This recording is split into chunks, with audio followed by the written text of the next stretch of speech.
You're listening to the Real Estate Radio Hour, the show that brings you unfiltered stories and insight from the Twin Cities real estate world with your hosts, Chris Rooney, broker at RE/MAX Preferred, and Andy Presky, leader of the Preferred Home Team at RE/MAX Advantage Plus.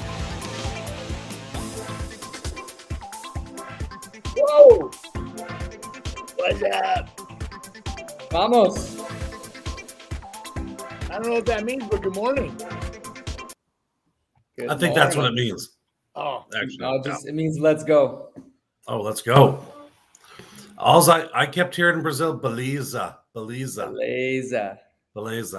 that means Obrigado. Those are about all I know. Not bad. Oh, Yeah. well, you guys are having fun while you're talking your Portuguese. I didn't know that I had to take any classes. Hey, look at this content creator back here with his new sign. Lights up. Pretty fancy. Wow. Sign off. Sign on. It's also you can snap on, snap off. as my camera falls off the thing. No, yep. Right off the old Instagram, I found a company and ordered it. I thought they were out of New Mexico. I should have known better. For a couple $100, they will build you a sign with the LEDs and everything on it. And I'm sitting there and they kept sending me these videos saying, we email you the shipped whatever, and there's broken English. I'm like, whatever. Maybe it's just some kid not paying attention in the shipping dock. They send me videos of this thing. Well, all of a sudden, about the time I got frustrated, 2.5 weeks later, all of a sudden I get this international shipment from Vietnam, and it's this sign. It was made overseas, so there must be somebody here, designing them, and then they ship them over there to make them and send them over here. But a couple $100, kind of fun. What were those stores in the shopping malls that had all those little weird gadgets and everything? Not Brookstone, but the one that they had crazy shirts and stuff. I would have seen Schindler's? that. Schindler's? No, it was I can't remember. You could get every kind of gift ever, but they had little signs and stuff like that. Zoomies? No. Spencer's? There we go. Good memory. Spencer's, nice. I was what do you think? I should get another one over where we're here and get the Real Estate Radio Hour on that side? I think it should just say Andy. I already get enough heat from having an AP up there. They go, you don't know who you are? Don't they know you're the sign guy? Hey, it was a gift from a client. Come on, man. Yeah, exactly. Because I signed everything AP because I'm too lazy to write out Andy Prasky. So I just go AP out, or whatever. There's a rumor that says that these rates are going to last through the next year. I think so too, actually. Well, they just came out and said it, that they're not going to lower any rates. So that's wonderful. We got our answer. Talking about this. I mean, I'm telling you guys, there's certain when they mess with the equations, right? This is what's been happening. I mean, back a couple presidents back, they changed the equation as to how they calculate inflation. They took out the key things that made inflation look under control: food, fuel, and there's a few other things that they took out of the inflation factor. Well, now as they're equating inflation, they go, well, even though we're equating inflation based on the new formula, we still have noticed that fuel prices and food prices are out of control over here. So now they're choosing to elect to have this influence on not lowering rates. I tell you, I don't know, Chris. At the gas pump, things have been higher. When that goes up, eggs go up, milk goes up, shipping goes up, freight, everything. So they really have to get that under control, man. I mean, that's. I don't think people realize, like, when they put all those green energy strains on those companies, that it just does put a lot of pressure on costs, which is maybe for the big picture of life, that's the better way to do it. But temporarily, it's going to be painful because you put all these constraints on. You have to have so many cars that are electric. You have to have so many cars that are this. When all these electric companies are upgrading their grids, they're upgrading maybe they should have been done that for years. But the point is here we sit. And I think because of those rules and those new regulations on a lot of stuff, it's continuing to put pressure on our costs. And so as that happens, I think you're going to have to get used to a 7%, 7.5% interest rate. I don't think they're going anywhere. Everybody was saying they're going down next year. I don't think they will until maybe election season, like way into the end of summer. But anyway, that's just my Andy Prasky opinion. Yeah, at least they didn't go up, but yeah, they're definitely stated that they're not going to mess around with them and come down anytime soon. So, yeah, so but in a way, it's kind of nice to know what the heck we're dealing with, rather than let's wait till spring. Well, you know what? This is the same thing we heard at the beginning of COVID. Well, let's just wait a little bit, and pretty soon your same house that you tried to get a year and a half before is now $50,000 higher. So I just recorded a very brief 9-minute long video talking about the market, the conditions. I use charts, and the big thing that I was talking about, and you and I have talked about this for years, is when the rates are going up and down, it's like waves in the ocean, right? If it's wavy, people don't like to go out into it, and they stay away from it, and they'll sit back. And I think that's what you're seeing is a little cautious pause with people. You're starting to see days on market going up. You're starting to see there was last month, Chris, there was over 2,500 price reductions in the Twin Cities metro area on listings in the month, so people are starting to be affected by this. So it's like the crazy, let's keep going. My townhouse is worth it used to be worth 300. Now it's worth 550. Okay. You just might have to wait a little longer to get it sold. So it's like the realm of what they call affordability. And when you look into the attainable, like what do people make in this area for average incomes based on today's rate? And that'll tell you exactly where they should be looking for a purchase. 40% of that on a payment will tell you exactly what price range is going to be hot. And anyway. Yeah. I think too, on those price reductions, people look at that and, whoa, wow. I mean, everything's going down. But in reality, there's a lot of people that price them in a way that they think we can get it. Then they realize, that's not going to happen. And they do reduce them. So it's not like honestly, crazy reductions. I know I keep jumping in on you, man, but I get so excited. This fuels me up. So that when you have people like last year, let's say their house sold for $700,000, right? They listed for $700,000. They had 3 or 4 multiple offers back in March, and somebody offered them $50,000 cash over list price, so it closed at $750,000. Now that establishes the new market. Now everybody lists at $750,000, and then there's one more round of that. Now they shut up to $775,000. These are real numbers. These are like so now I got people trying to list their houses at $775,000, and they're worth about $700,000. So they just had 2 years of artificial BS that kind of shot those numbers up. And those buyers that would do that crazy stuff, that cash offers, they're gone. So you have a normal buyer now coming in that wants a home inspection. They want the house to appraise, or they get their money back.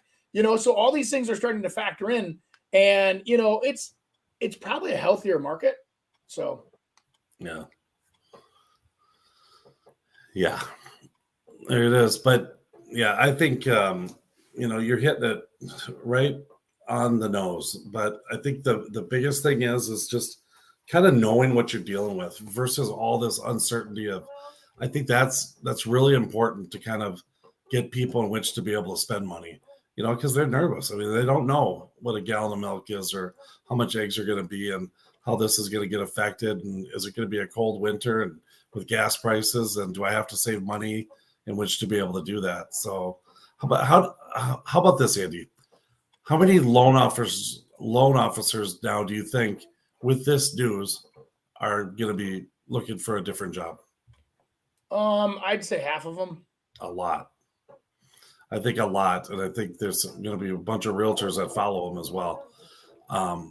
Because they're just going to try to get something more stable. And, they're not. And the thing is that a lot of the people that got in over the last 5 years, I mean, it's kind of been that's not normal.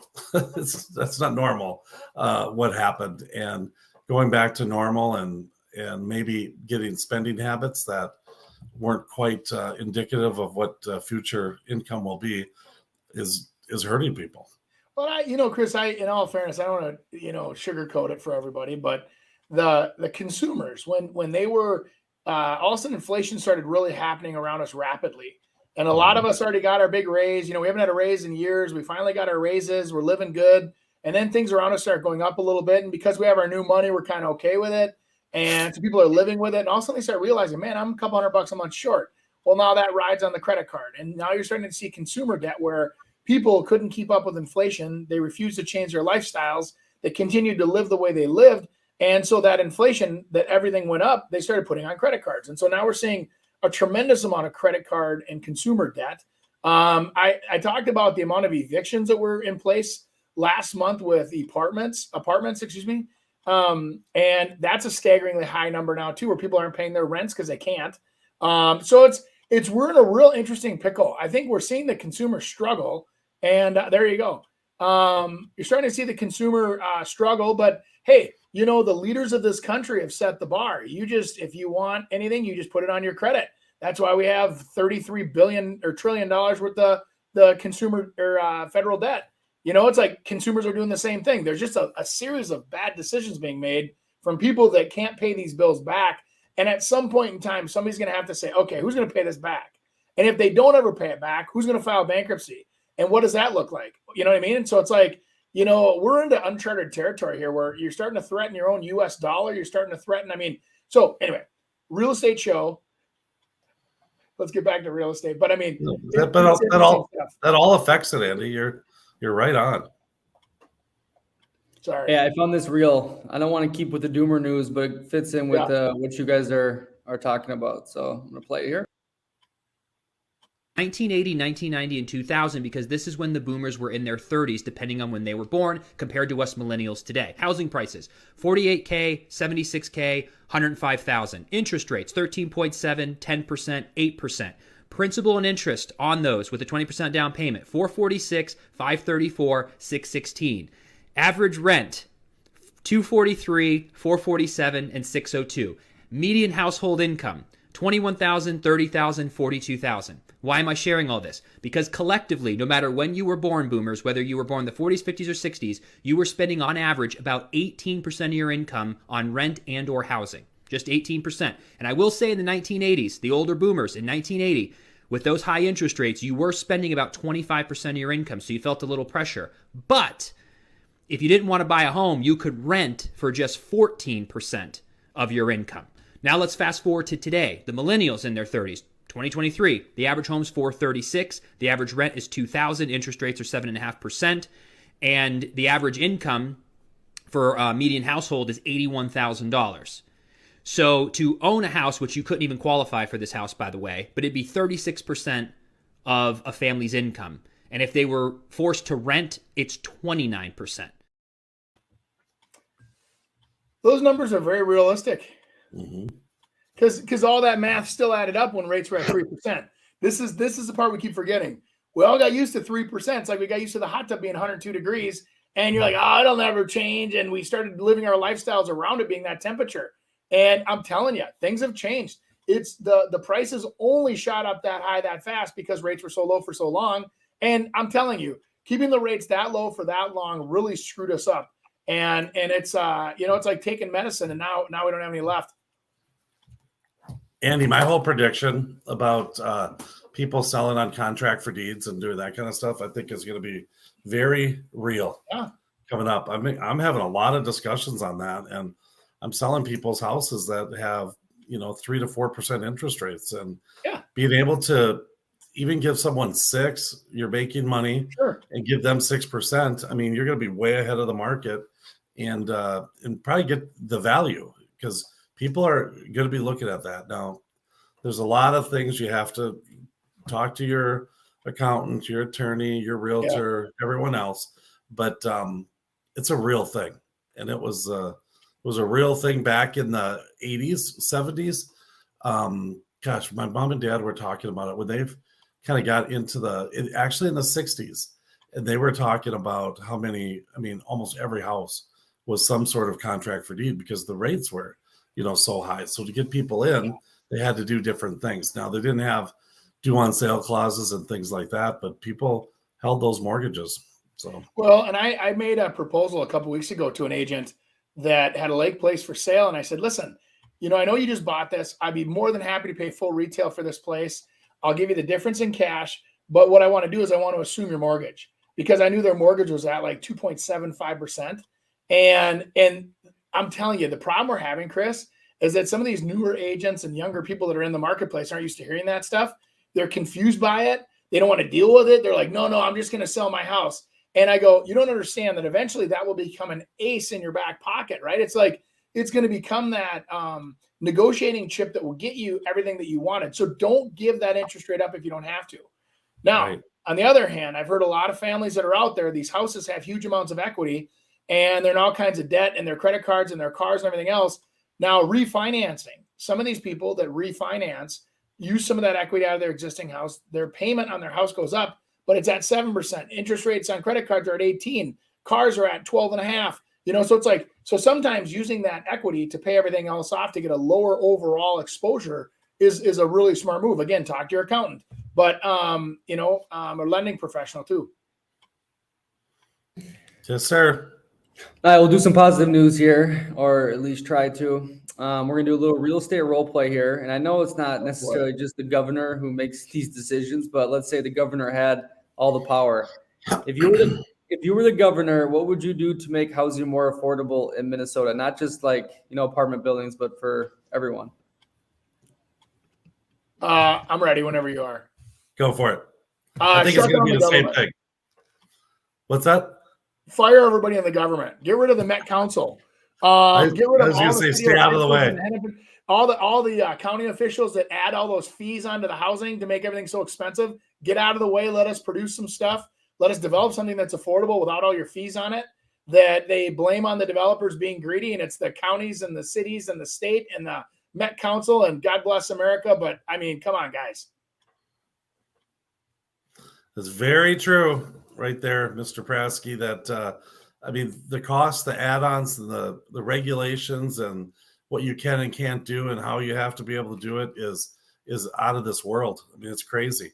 I mean, it's even like with the light bulbs you have to use. I mean, they're doing everything, and everything that they do is just keeps raising the price. And it's not, I mean, obviously the construction people, when it was good, you get what you get. But I've heard that that's really, I mean, you said the parade of homes has not been that great, and I don't know if sales are ticking up, but I've heard from multiple construction companies that they're starting to look for work. They're worried about work coming up. So I think if I was governor, that's what I would do. I'd say, get out of the way.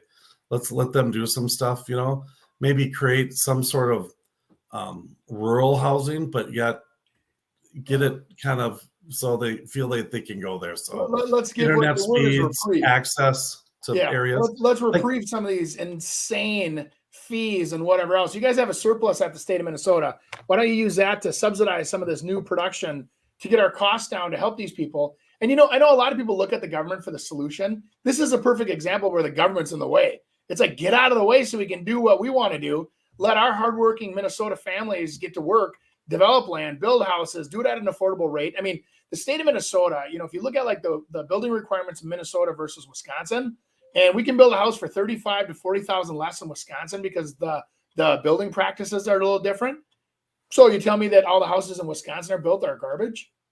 Yeah. No, they're built differently. It's because they're not requiring all this other crap that they're required to do on houses that, So my point is this: if they could reprieve some of this stuff for a temporary window and say, hey, in the essence of affordability, let's put something out there that actually has some teeth. Don't just sit there and say, yeah, we're gonna. Sorry, go ahead, Chris. Yeah. No, well, it's very true. But I think the other thing that you might be able to enact is try to get more rural land. I mean, because land cost is one of the pieces. If they're not going to play with their fees, we gotta get something. Lumber here and lumber there is going to be the same price, but it really comes down to the land. I mean, if you can spend $50,000 for a lot versus $200,000, I mean, that saves quite a bit of money on a house. So, well, I think how about this? Let's tie into all this billions of dollars they've spent on all this light rail going everywhere throughout the Twin Cities. Why don't you strategically place some of these developments in areas that will utilize that light rail system? Because I'm so tired of seeing you sit there and look at the train and there's 6 people on there going by. And you're like, you got to be kidding me. I mean, that's about $400 million a person for going by on the train there to put that train in action. And I get it. It's all for the bigger, better of the world, but you got to be practical, guys. We can't be perfect overnight. We have to be broken for a little while and take steps towards getting better. And part of that means you have to compromise on some of these things that are these big agendas that seem to be just expensive and not working. So soften here, take away here, and also we could probably have some affordable. Plus, who's to say, Chris, if I want to live in a 900 square foot house with a bathroom and a kitchen and a bed, who are you to tell me that I can't do that? Yeah. These association requirements and regulations, or if I want to have a dual unit, if I want to go to Rooney Land, I want to have my parents living on the main level and I want to live upstairs, but I don't want to deal with them every day. So we have separate entrances. And I mean, that's something that I can't believe that. Well, let me give kudos to Minneapolis one time, because I was picking Minneapolis. I've got a client of mine that's over at 50th in France. They're about 6 blocks off of Harriet. And we were talking that this area, there's $1 million plus houses built across the street. They bought the houses, leveled them. So I talked to a couple of my guys that do that stuff. And I say, hey, we've got a house here. And they say, well, it's not on the side of the road. It has an alley. They don't want houses with alleys because then they can't have a big backyard, or they don't want that rear loading garage. They want the front from the street so they can have a backyard. I go, okay. Well, then my seller goes, well, who cares about those guys? Right now with the new zoning, why don't we go after somebody that wants to build a duplex or a triplex on my lot and have affordable housing within that neighborhood? And I'm like, boom. All of a sudden, it absolutely goes, they'll let you do that. They would let us take their house to the ground and build a beautiful duplex, triplex, whatever we want to build in this neighborhood, beautiful neighborhood, build a beautiful house with multiple, levels with multiple tenants. Anyway. Yeah. No, that is. And it was interesting because I heard that same thing that Minneapolis is doing is trickling around. And one of the comments someone made was on the lake that they're like, well, you know what? I mean, on these residential lots, you can have up to 1 to 4 units. And I'm like, yeah, right. That'll never, ever happen. They'll never let it happen on the lake. I mean, otherwise, why wouldn't everyone do that? Right. I mean, think about it. If you're actually older and you don't need the big ego yard and the statues of yourself spraying water and like the place you live in now, you go and you just say, hey, I just want to live in a one level living. I want my pontoon on a dock. I want to go fishing every night, have a bonfire. I can share a bonfire pit with my neighbors. I don't care. You have 4 units on one. I think that'd be cool as heck, man. Yeah. Yeah. No, I mean, builders would have a field day doing that. But I just don't think the people on the lake would go for that. And 1 or 2 people complain and everything goes to hell.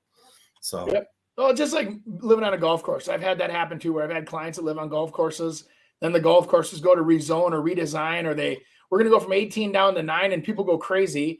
And they're like, but we bought it this way and it was guaranteed. And I go, you got to read the fine print. Sometimes what you think is guaranteed is not always guaranteed.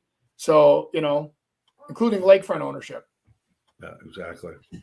It looks like Brazil cut off our little boy, and he's on his phone Wi-Fi, so he's trying to stay alive over there. But I guess we have to try to finish out on this. So we're going to go back, and actually we are going to go back. Whoa.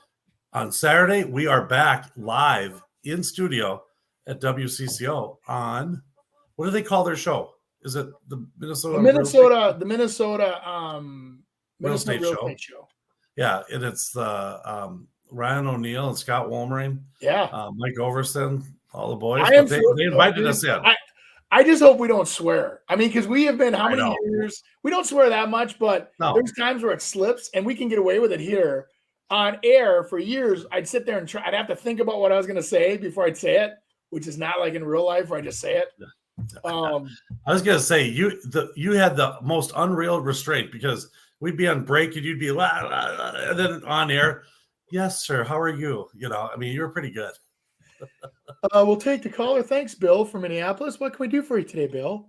Yeah, they always had 2 or 3 people watching your microphone though, ready to cut it off. Dennis, the engineer for 9-10 years, would sit there with his finger on the delay button. Hey, we've said a lot of things on this podcast that would enrage a lot of those callers, I think. That's okay. They need to be enraged, because enraging, you know what enraging does, Chris? Makes people think. And sometimes people really do need to start thinking. I've been saying that to everybody I talk to. if you are voting strictly down your policy, your voters, you call yourself a Democrat, you call yourself a Republican, and you go tick, tick, tick, tick, tick right down the list, shame on you. Right now, all these politicians need to be evaluated and analyzed, and you need to vote better than that. You can't just vote by group. And I think it's just such crap. I hear so many people saying, well, I didn't know that person was going to do this. And you say, well, didn't you read their campaign? Their campaign said basically, we want to turn this into, Russia, and you voted for them, Yeah. No, I'm with you, buddy. I'm with you. Anyway. So what else are we supposed to talk about? Let's see. I know he sent us a nice little line. I didn't read it. I gotta be honest with you. Do you want me to? Didn't read it? Let's see. We'll get it here. Okay. It says that we are going to, oh boy.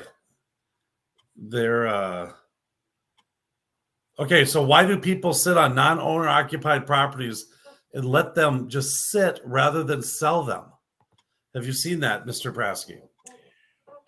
Yeah, the non-owner occupied properties that are sitting and paying the taxes are usually owned by some conglomerate that is a mutual fund that has some mortgages tied into it, and they don't really know what to do with that asset. They don't know how to pull the asset out of the bundle, so they just keep it and hold it. And they're riding the appreciation train. That's one reason. Second reason, that a lot of the banks back in the day when they were doing foreclosures, the feds changed the way they did their policies so that you did not have to take that loss immediately. You could go out to 12 years, I think it is. Could be wrong, could be 8 years, 8 or 12 years, where they could, push that loss out before they took it on their books. And then lastly, there's a lot of very wealthy individuals that buy assets 100% just to put the losses against their current income. I don't know how the math works. Talk to your accountant. But I've seen it where they buy it and they sold their company for $10 million. They made a bunch of money. And now they depreciated all those assets to zero. And they're just, because they've depreciated them to zero, now they sit on them and just, rent them or do whatever they can because they're no longer valuable to them. And they're a tax liability if they sell them. I think as well, I mean, you'd see some people that they're paid off. And like you said, if they haven't depreciated the full thing, they can depreciate over 27 years. And so it basically kind of takes away the whole tax burden and stuff, but maybe they don't want to deal with renters and with so you can depreciate, 20% of what the house value is, but yet the home's appreciated as well. Sure, no one's sitting in it, but no one's wrecking it either, so maybe they have someone checking on it and making sure that you flush the toilets and, now with technology, you don't ever have to show up to that house again. You can set it all up automatically. And anything goes wrong, you'll get a notice on your phone. In Minneapolis, there used to be a vacant building fee that they used to have, where I used to have to pay that all the time for these banks when I was working with the banks. It was a foreclosure. And when you say vacant, if they were not going to be lived in, they're going to be held and sat. You had to register them on the vacant building registry. And it was like $8,500 to put them on this list. And if you didn't put them, Chris, I'm telling you. That sounds like Minneapolis right there. That's Minneapolis. Yep. Yeah. And they go, well, because we're going to have to increase the patrolling and we're going to have to monitor those properties. And they made a bunch of stuff up. But long story short, they're probably not wrong. But the vacant building registration fee was crazy. Yeah. And on apartments, it was even higher. But with that, too, people weren't taking care of their yards. And so they were kind of ruining neighborhoods. And when you start doing that and neighborhoods start getting ruined, remember those days, Andy? People would just go, hey, I'll mow it this week, you mow it next week. And they would just start doing it. Everyone was afraid to do it, because they saw it growing. They're like, well, we can't go on their property. That's pretty soon. It's just like, screw it. Let's just kind of take care of it just so it doesn't hurt our property. I remember one, I'll never forget my first, or maybe it was the second time I was on the show at WCCO. And I think it was the first time. And I had like a script. You tell me what the thing is, and I'm read that whole thing. And then a call came in, and it was kind of about the same situation, that they had a home in a neighborhood that there's a bunch of foreclosures that were happening. And the question is what can I do if I want to be able to sell? And I'm looking on my list. I'm like, oh my God. And this is an answer that I've answered a ton of times. Very simple after you've been in the business a long time. And I totally freaking choked. And Denny Long, he was very good. He just said, hey, we got to go to a commercial. Let's answer that after the break. and it was really kind of like we'd only been in like 4 minutes and saved me. And then I'm just like, okay. And after that, I remember throwing away those scripts and it's over. You just got to kind of go on your own take. But that was one of the things that we talked about was that, people were afraid and you were trespassing if you went on those properties. But it was kind of like, you know what? You want to protect your property value. You guys got to pitch in and go after that house. So keep it. Yeah. I always say too, if you ever want to test your capacity of knowledge, try to teach something to someone and you'll shock yourself how much you actually do know. Like when you're answering questions, like on air or whatever, and you're sitting there and your brain just does it for you, right? It'll kick in, it'll give you the answer to the best of your knowledge, answer the question. If you don't know, like we've always said this too, you just don't answer. You just say, we'll get you more information. We'll email you after the show. But yeah, exactly. That was always on co-ops.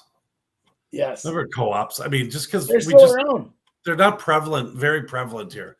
They are here, but they also don't work with realtors very well. And so you're just not really used to it. And I remember I always deflected when I talked about co-ops, I always deflected it to associations and then townhomes and condos.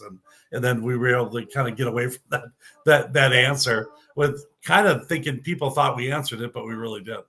Yeah.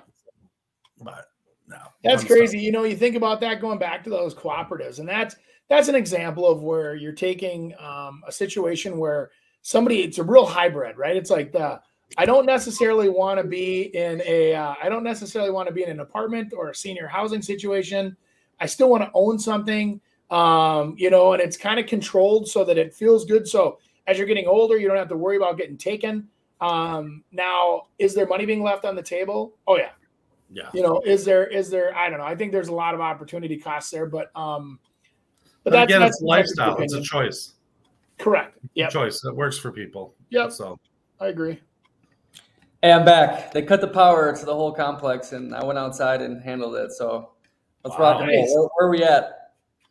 Is it those two guys that were working on the concrete? They must have hit something. Slamming on the thing, and they hit some power thing, I guess. So you should see these guys, Andy. They're working on this thing, and they have they have something rigged where they have these huge cement pieces hooked to a rope, and it pushes them down so they can climb up walls. And I'm like, oh my God. I mean, talk about getting out of the way. Brazil definitely gets out of the way. They'll just let them work. No OSHA there. I'll tell you that. $280 a month. That's what those guys make.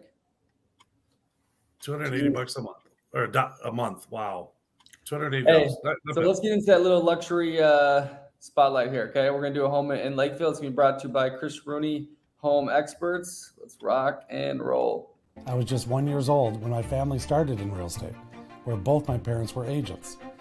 They also dabbled in investing in real estate, rentals, flips, and construction. After college, I went right into getting my license in July of 1990. As a 23-year-old agent in an industry that looks nothing like today, I had to know more for my clients to choose me. There wasn't Zillow or social media to tell them how good I was. I had to win them over with knowledge. With knowledge comes confidence, and with confidence comes results.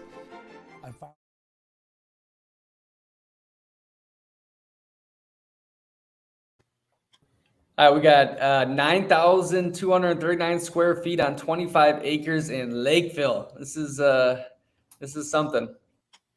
Yeah, yes, it is. I know this property because I sent it to a client of mine that decided not to go look at it. But yeah, it has sold a few times over the years. They have done some additions to it. I think sometimes when you get additions, it's more like add-ons versus, kind of creating that whole house feel like it's what they. Yeah, there you go. See, it's sold a few different times, and but this one's got the indoor pool, which is a lot of that 9,000 square feet. Yeah, I was gonna say. Yeah, there's a huge pool area in there. But I think what's interesting about this one, and I'll tell you who I think the buyer is, it's a contractor. And the reason I say that is because it's close. It's that pole building right there is a big piece of this sale. But yeah, look at that from the back. I mean, it's impressive. It sits on 26 acres, I believe. There's the pool. And they've kind of done some remodeling. I mean, it was 2001.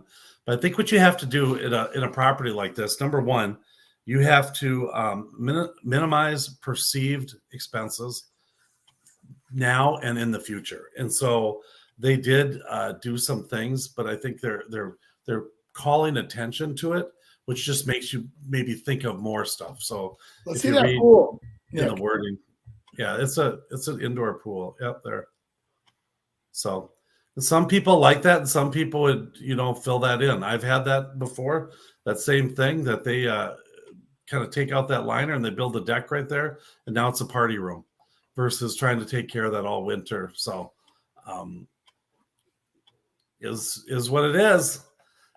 That and you have it. So you got to kind of die on the sword with that as well. But I think that to me is when I say a contractor, you're close to 35W and 70 where the McStop is over there. But this house, this acreage does front 35W as well.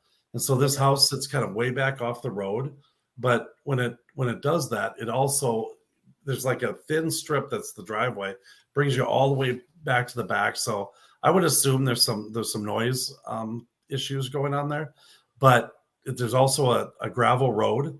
And so sometimes that's good for horses and, like I said, contractors. So I think that's who's going to afford that. They're going to be able to put all their machinery out and do it and kind of have it sit out there without people screaming at them. A big and it's almost like, hey, it's not too far out, but it's out far enough that you can get away with that stuff. Yeah, is there a map of it? Yeah, see it backs right. That's 35W right there. But see how far it sits back of those other houses way in front. And so it's kind of like your own little oasis back there that you can hide your stuff. And then it's kind of like, hey, all right, I've got my contracting. Now here's the real nice house. So it's a win-win. So the family, everyone wins, and you can, really create a company. So it's kind of one of those people, maybe it's a painting contractor that does his own thing that he can, rather than buy an office and a building to put his stuff in, he's got his whole home and everything right there. So that's how I would try to market. Yeah, look at that building. I mean, it's high. It's got everything. So you got storage, you got workspace, you have work trucks that can go in there, and make it nice. What's that, Andy? Camaros. Yeah. Well, that's got one of those big ass fans in it too. I think there's 2 buildings on this one. Yeah, there's two different buildings. So he's a siding contractor. You can see right there. Did I sell this to you, Andy? Did anyone? The only thing I think that if I was a listing agent, I would have did a $2,250,000 and stuck $50,000 into landscaping, because the landscaping's atrocious in the backyard. They got big swaths of dead grass, and there's weeds around the patios, and there's overgrown shrubs. That should all, at $2 million. No offense, you need to have your nose clean. Are you talking about those perceived expenses that I was talking about? Because that's exactly what it is. People start looking at that and they're like, oh my gosh. I mean, that's a dream to be able to kind of come back into there. And if it's all raggedy and yucky, it's not as exciting of a dream. And so Andy's right. He's trying to sell the dream, kind of forget about all the work that has to go into it. But my gosh, I've always wanted this. I remember my house that I stayed in, the longest I've ever stayed in a house, the one Nick grew up in. My whole thing was, oh my gosh, this huge yard. It was all had lines on it from mowing, and I loved it. But I mean, that was 3 hours every 5 days that you take care of it, and then you're weeding it, and then you're trimming it, and it's a lot of work in which to be able to do it. So, well, 25 acres is quite a property. I mean, that's gives you lots of land to do whatever you want. Yeah, totally. So, well, cool. No, I think that was very nice. That there's probably some potential there for future redevelopment in the future. Yeah, right. Exactly. I have to text someone that just tried calling me. Yeah. So, when you look at luxury properties, again, it's kind of like you get everything all ready to go. And if you forget the lipstick or the earrings, as they say, at the very end, you walk out on stage and you look nice, but are you perfect? And, are you, beauty show.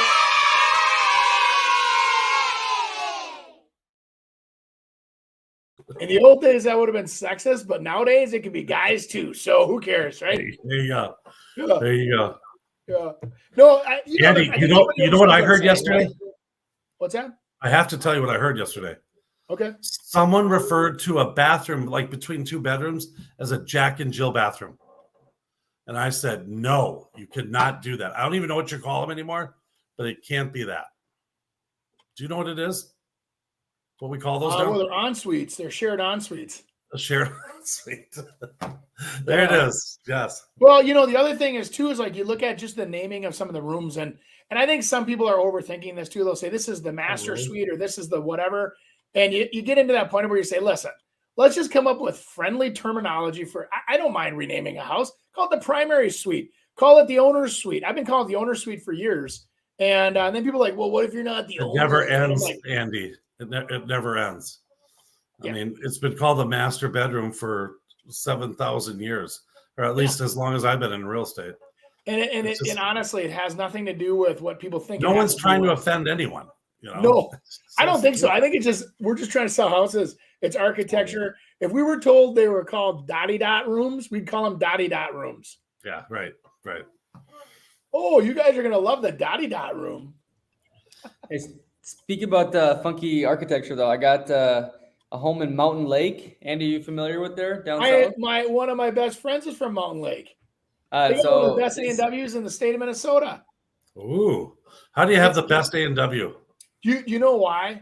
Why? It's because it's halfway to Sioux Falls, and about the time I get there, I'm like, I got to get out of the car and go do something. So I'm like, I'll take a Papa Burger and a root beer float, and that's in Mountain Lake. Yes. Oh my God, a root beer float! Haven't had one of those in. Root beer floats rule. So this guy is Bruce Goff. We're gonna look at his Instagram page after, and he designs these funky homes. And this is one of two in Minnesota. So they got some down here. It's like domed. Oh, weird. Oh, jeez. Yeah. Looks tipped a bowl upside down. Yeah, let me get his Instagram page on here now. It's pretty like old school, but like mid-century. It's interesting. I want to hear your guys' thoughts on his work, and then of course selling that home. So here's his Instagram page. Oh yeah, it's got like this retro look. He designs all these type of homes. Huh? Have you heard of this guy, Bruce Goff? No. I think he might have. What's his other job? Just kidding.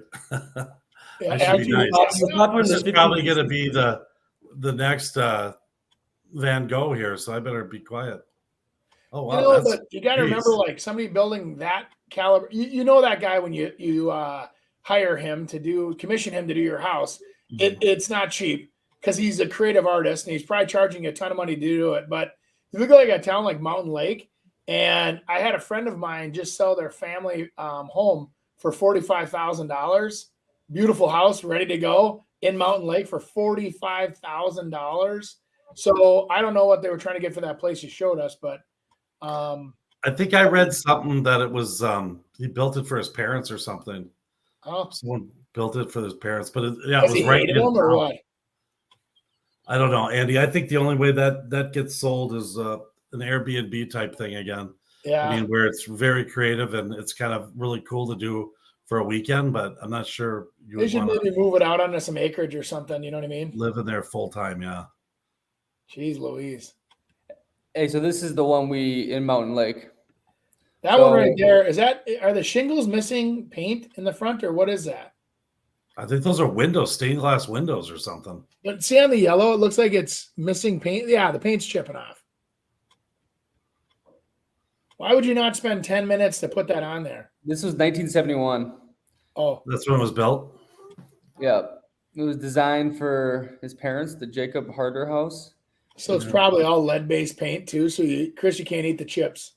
Oh. Well, that's no fun. Candy. Could you imagine replacing those windows, Andrew? No, I'd start a fire. The cost. Here's that perception of expenses. Even roofing that thing. How do you even roof it? What is on there? Grass? Yeah, I'd start a fire. Yeah, I think that I personally would really stay away from this house from you the think? investment standpoint. How much are they trying to sell it for? I'm gonna peek it up. I think it might have been just like a coming soon fun thing, but I'm gonna look at Nick, the article. what kind of vibe does that give you? You're into vibes. Is that a Hippie good type, vibe? hippie 70s California. Oh, Yeah, they don't have the price on here. I think they're just doing like a coming soon. See who wants it. Get some media. this is like Scooby and Shaggy when they were doing that. They had those 70s outfit with Thelma and Yeah. Yeah, I think it's even weirder than that. That house is just straight up weird. yeah, it's quite interesting. He's got around 500 projects. Quarter of them have actually been built.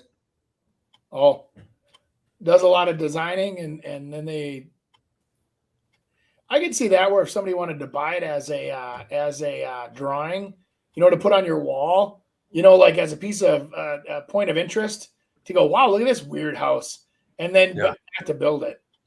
So the Guide of Architecture of Minnesota said it's somewhat like a pregnant spaceship, sheathed in fish scale shingles, which really look more like chicken feathers. That's the description of it.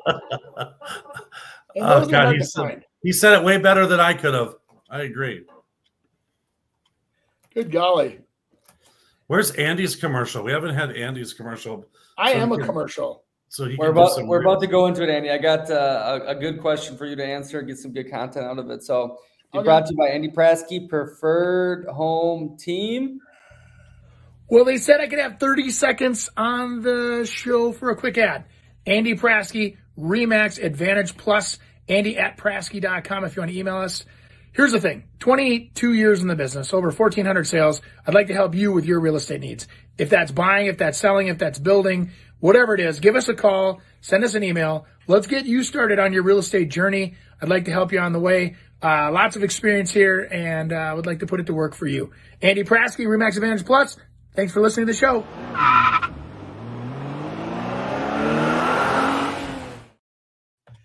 Every time I see that, I want to shave. Let's redo it. Yeah, I was like, God, you think I would? I didn't know you were going to zoom in that tight. I'm like, the one day I don't clean my face up, you do a close up, right? Hey, this is a big question that was asked. So why do people sit on non-owner occupied properties and let them decay instead of sell them? Usually well, we did actually, when you were having your Wi-Fi trouble, we did answer that question. Oh, you did? Yep. No Did you want me to try to still answer it again?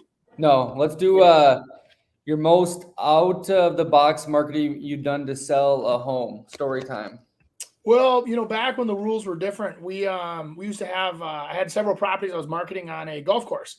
And so we were offering 1-year memberships to the golf courses. We were offering golf carts. At the one time before the rules changed, one of my sellers offered a brand new Suburban to go with their house. It was an $850,000 house. Suburbans at the time were like $48,000, and offered a brand new Suburban with his house that they'd leave in the garage that you could buy for $1.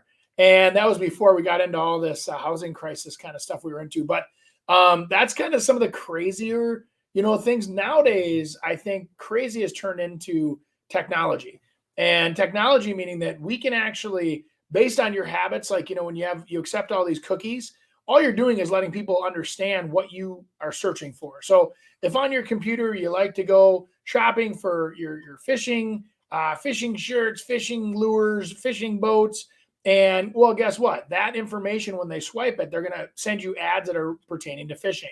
On the other hand, they may also look at where you live. They may look at like the value of your home. So now they say, hey, do you want to live in a beautiful home and have the ability to go fishing every night? Well, all of a sudden you can sell to that. I mean, that's specific. Now, getting them to pay attention is kind of the science they haven't figured out yet. So if somebody's not in the mood to absorb that information, they usually just click on buy it or swipe buy it or whatever else. But in the right context, you're hitting the right buyer at the right time with the right information that they're interested in. Kind of like, we don't do this in real estate yet, but I'm sure it's coming, where, you talk about, you're at a dinner party and you talk about your new pickleball paddles. And I'd say pickleball because my wife's obsessed. Pickleball paddles and how great they are, this, that, and the other thing. And all of a sudden you're going through Facebook and a pickleball ad, paddle ad comes up. And a lot of that is, it's very intentional. It's keying in on what you're saying and what you're doing and where your interests are. The idea is to put ads in front of the consumer that they're interested in, right? And then they don't feel like ads. It's more entertainment than it is advertising. So that's kind of the idea behind it, Nick, I guess, for creative. Other than that, just going out of our way to offer, like right now, we're starting to do, some of our sellers are offering incentives. So, Nick, how you talk about affordability, and we have where people are saying, hey, I can't afford that house, or that is the ratios are way up. So we're having homeowners offering, instead of a discount on the house, they're offering a concession where they're actually buying your interest rate down using a local lender. And they'll actually, instead of giving you a $20,000 discount, they'll use $20,000 to buy that rate down. So now that house is affordable at that price to you. So, and until they catch on, the lenders will eventually catch on to that and say, hey, these houses are really selling for less. And there's no way to capture that they're buying or, conceding that on the MLS. So it's not easy to figure out. You have to really dig. Eventually they'll realize what's going on and they'll stop that. Beautiful. Yeah, I got a little meme here that's going to attack that one dude who said that the millennials now just have it too rough. So I think it's kind of funny. I know you can rant on it a little bit. So it's that King of the Hill one. What's not cool? Yeah, I could have bought a cheap house 10 years ago, but I didn't. And I'm going to say the same thing in another 10 years. Facts. One would think. I mean, there's always conspiracy theories because we are technically in uncharted territories. We've been here as a country before, but I mean, we are in a situation where we're kind of, treading in some area where things aren't moving. There's a lot of things that keep the market stable right now. And there's obviously a lack of supply, which is keeping the people that do want to buy houses. The demand is there for those houses because there's not many of them coming up, or far fewer than what we need. But on the other hand, eventually gets to the point of where you're going to have a stale market, and markets going up and markets going down keep people moving. There's always death, divorce, and babies that keep people buying or selling houses. But for the majority of people that are out there, that the feel good purchase, like hey, now I got an upper executive position. I went out of management, now I'm a VP, and now I have this new great salary. I got a bonus. I want to go buy a house that I've always wanted on the golf course. Some of that isn't happening as fast right now. We're seeing some people hesitating. Or they're paying cash. So they're making sure that they have money saved up. And so the people that are buying right now are really leveraged correctly with the income to debt ratios and the amount of deposits. And some people are saying this too, Nick, is that if they're out there to buy that next house, that's where these great equity gains that we've had over the last couple of years sometimes offset that luxurious purchase. So it's like, you had a house that was 400, now it's worth 700. Well, you got an extra 300 grand to play with when you go to put down, which can still make that house affordable. That it's money that you didn't have before that now you have to play with. So even though you're paying more, you have more to play with. So some people forget that too. Beleza. Andy, let's go through your website and look at listings that are on the market right now, and you kind of discuss them. How does that sound? Sure. Yeah. I'm getting to that point where I don't have much. I usually average around 12 to 14 at a time. And so right now, these are a lot of our Pray to Homes models that we have going on. So I've got one in Centerville. I believe we're doing an event there this weekend with cider and donuts. And you can find that on the praytohomes.org. And Lisa, you can pipe in. Is that true? What day? I'll figure that out. I think we have Saturday. We have two of them on Saturday. One is in Blaine, and then one is in Centerville. So, yeah. So those guys are in the parade. Did we lose you again, Nick? Sorry, bud. No, I'm here. I'm just trying to get the focus on yeah. So the kind of fun things about these houses, the one on the far left side of the screen there is not painted yet. So that's kind of the natural LP siding. 4-car garages are really popular whenever we can get a lot that fits on, and you think about this, on a garage of that side, it's under $20,000 to add that additional stall. Heck, you can hardly buy a shed for that nowadays with the the way things cost, and kind of nice to have it connected with the house. Looks really a sharp look to that house. This one there now, the one you're showing me on in Hugo, that actually has an in-house gym behind the garage. So it's kind of a fun one. Big 4-bedroom house. main floor office, and then it has that gorgeous in-house gym off the lower level. Big garage on that house too, even though it doesn't look it. It actually is 32 feet wide by 26 foot deep. And then it has a double deep on the one side. So it goes again, another 2 feet deep on the far side. So it's kind of a nice house. And then the last one that you have there on Marmon, that's in Blaine. Blaine's a hot market, man. I tell you, I don't know. It's still been great sellers. We still have very affordable lots. I mean, we're building houses over there in the 700s. So it's, definitely an area that a lot of people like to focus. Putting 300 grand down, they finance 400,000. They keep that payment affordable. Good schools, easy access to everything. 35W downtown, up north. Do you have anything else on that website you want to hit on quick, Andy? Well, the thing is that right now it's kind of funny how much it's kind of okay. So, if you come from an artist perspective, you spend all the time to put all the information together, and then houses still sell fairly quick. They either sell really quick or they don't sell at all, it seems like. And so when they sell quick and they're gone, it's like you want more people to appreciate the effort you put into the marketing and putting the beautiful photography together and the videos and all the things that grab people's attention in today's market. And some of these properties really don't get their chance to shine because they go up and they go down really quick. And so it's, but anyway, quite a variety. And I'm one of those guys where, Nick, I'm not afraid to sell an entry-level house. I'm not afraid to sell the executive level home. I like new construction. So if you ever follow me, you do my social media, Andy Praske, you can follow me on Instagram and or on Facebook as well. And then I have buying and selling home systems. We actually have, good. I'm glad I changed my shirt. The house has, so we have all those on there. We do some Instagram reels, and we're always trying to give good advice for free, helping people out. So yeah, follow us. That's the easiest way to tag along with us. What camera you use for this one? This is high depth. I like it. Oh, that's my my iPhone. So the first time, taking on the pressure of selling it on your own may be more than you want to tackle. Option 3 is to relist it. Now, I know you didn't have a great experience, and I want to change that. I'm here to listen and offer advice. Let's connect. The professional. I try to be, I'll write things down. It's kind of funny. I write everything down so that I don't miss anything. And then I try to do it in one take. It's hard. I'm still not used to doing video. Nah, but you're natural at it. That's good. But that was talking about expired listings, because there's a ton of them right now that are coming back where they're not relisting and they're letting them expire.